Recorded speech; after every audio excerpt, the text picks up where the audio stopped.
अस्सलाम वालेकुम। मेरा नाम जरीना। मैं बीमार औरत हाँ, शुगर ब्लड प्रेशर की मरीज़ हाँ। मेरी डिस्क का प्रॉब्लम है, डिस्क च दर्द होंदी है, गोडे सुजे ने, गोडियां च दर्द है बहुत ज़्यादा। मेरी तबीयत तुसीं मेरी कंडीशन हाल देख सकते हो, मेरा की हाल है। बस जिसम साथ छड़ गया, बहुत ज़्यादा तकलीफ च हाँ।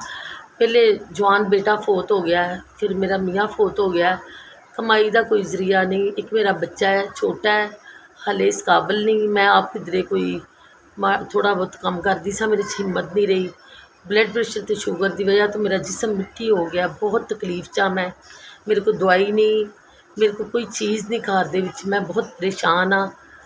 प्लीज़ थोड़ी मेहरबानी, अल्लाह का वास्ता करके मेरी हेल्प करो। किराए का मकान है, सिर्फ अल्लाह ताला दी ज़ात दा आसरा है। अगे मैं खुद मेहनत मजदूरी कर लेंदी सा, हुण मेरे कोल कुछ भी नहीं हुंदा। हिम्मत साथ छड़ गई, हिम्मत नहीं गई।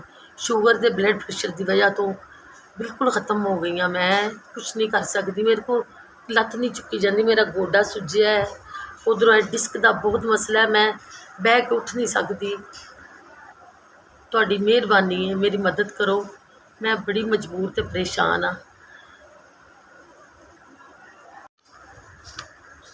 हाँ जी, SVS तुसीं मैनूं 5000 रुपया भेजा, तुहाडी बहुत मेहरबानी, बहुत बहुत शुक्रिया। अल्लाह पाक तुहानूं ज़्यादा देवे, अल्लाह पाक तुहानूं इहदा अजर देवे, अल्लाह पाक तुहानूं इन्ना कुछ देवे, तुहानूं किसी चीज़ की कमी ना रवे। पाक परवरदिगार किसी चीज़ की थोड़ ना देवे तुहानूं। SVS तुसीं अगे भी मेरी 2-3 बारी मदद की है, अज भी तुसीं मेरी 5000 रुपये की मदद की। अल्लाह पाक दुनिया तरक्कियां तुहाड़ियां चौगड़ियां तरक्कियां करे, किसी चीज़ की कमी ना देवे तुहानूं पाक परवरदिगार।